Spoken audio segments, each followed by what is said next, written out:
Hello everyone and welcome to another video.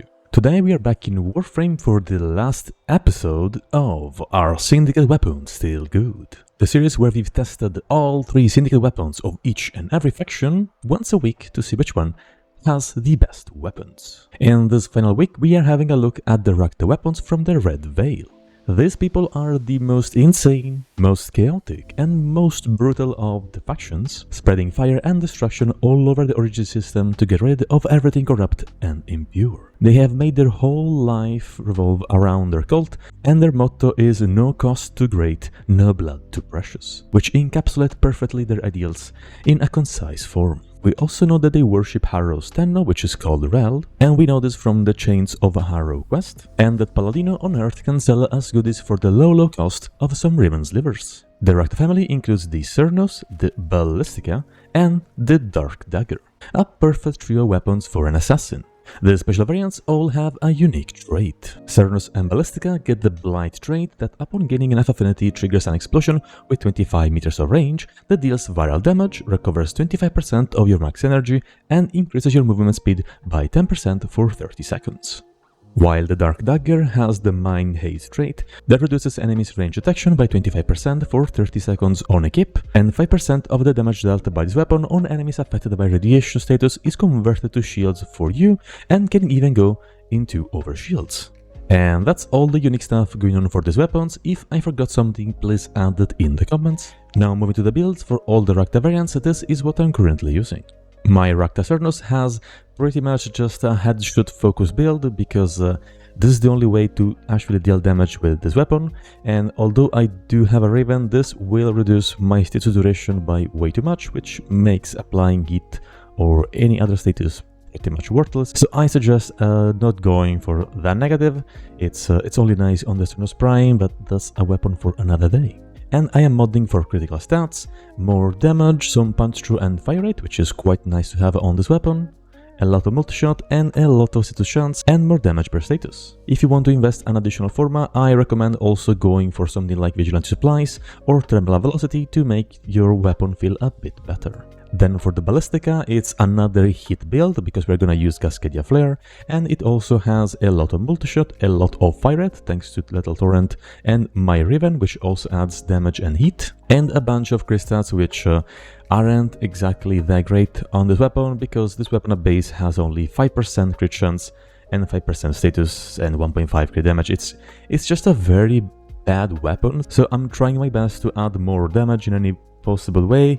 It just won't deal that much damage though because the stats are just way too low, and it would be nice if this weapon had an incarnate form, but it doesn't, so we'll see how this performs later. And for the Rakta Dark Dagger is your usual melee influence build because this weapon can only deal damage that way, kind of, because similarly to the Ballistica, this weapon also doesn't have great stats, and neither does it have great damage distribution. It has Slash as the lowest damage type at base, so yeah, not the greatest weapon. It's only really useful for its passive that restores your shield, and yeah, that's pretty much gonna be it. Once again, your usual melee influence build.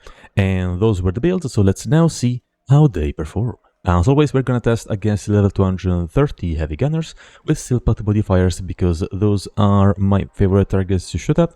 And let's start with the Rakta Cernos. Since I am using Arcane Longbow, we are going to get quite a massive boost in damage on pretty much any headshot we do, and this is the only way to build this weapon in my opinion because it makes it so you deal such a tremendous amount of damage on each headshot. Keep in mind that if you miss with Arcane Longbow, yeah, you just lose the buff as well, so try and hit headshots all the time. I suggest using this weapon only on like heavy gunners or like Aximus units because you just want to deal so much damage in their head, and you need to be precise, and those enemies just usually stand there most of the time because they're very tanky, so perfect weapon for Aximus units.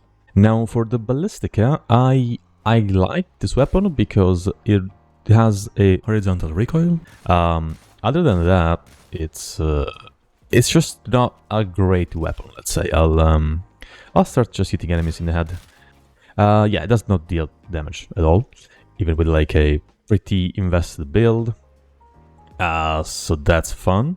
And since the status chance is so low, we can't even reliably apply heat to stack Cascadia Flare. It has a very small magazine, which makes it very annoying because we have to reload so much.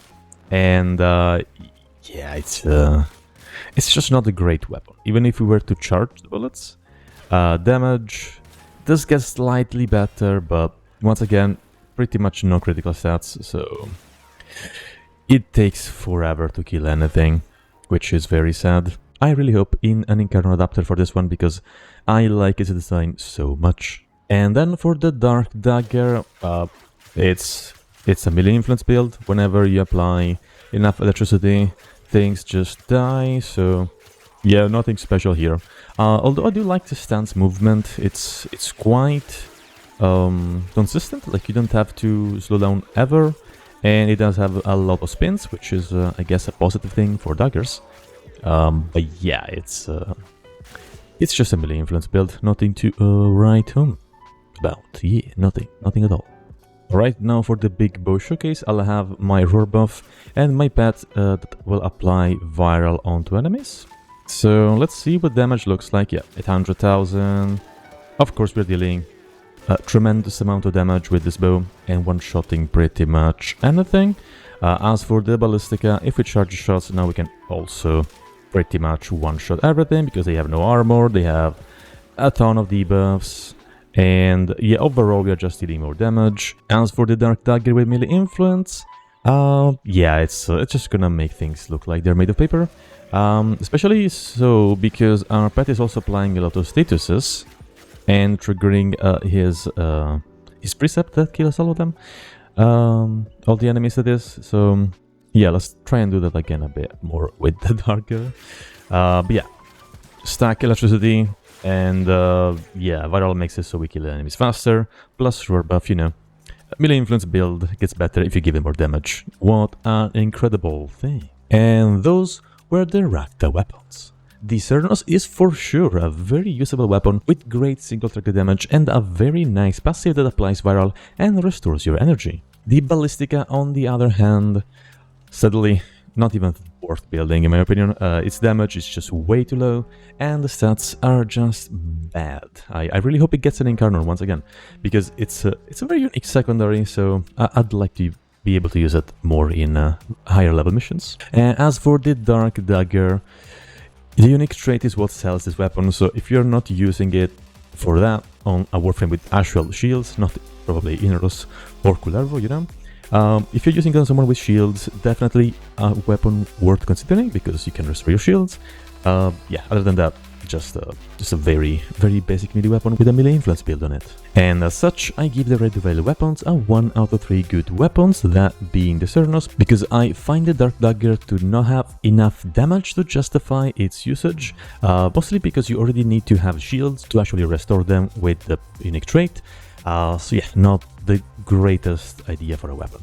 And with that, we have run out of syndicates to rank. This was the last syndicate left, which means it's time to see who's got the best weapons. And for that, I have prepared a tier list, let's call it. Not really a tier list, more like, I want to say my opinions about syndicates more than a tier list, because that's what it is. And of course, you can disagree with me, and the fact that some syndicates are going to be lower than others is only based on my personal opinion, so don't take it personally and keep using whatever you feel is best for you.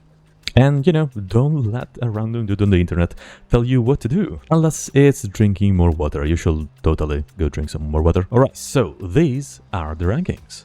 As you can see, it's a pretty balanced tier list, and we of course have a clear winner, that being the Steel Meridian. Congratulations to our defective clone friends. And so this brings this series to an end. It was a lot of fun going back to these weapons and try them out with all the new mods that we have in Warframe, and I'll be sure to revisit some of these weapons if they ever get an Incarnon form, because it will be so cool, so stay tuned for that. If you like this series, remember to leave a like and comment your favorite weapon from your favorite Syndicate faction. All your support is very much appreciated, and I thank you so much for taking the time to watch this video till its end. If you are interested in seeing more Warframe content, consider subscribing to the channel, and you can also follow me on Twitch for my weekly streams. And if you feel extra generous, you can also join my Discord to receive notifications about all my content drops. I wish you a beautiful rest of the day, thanks for watching, and bye bye.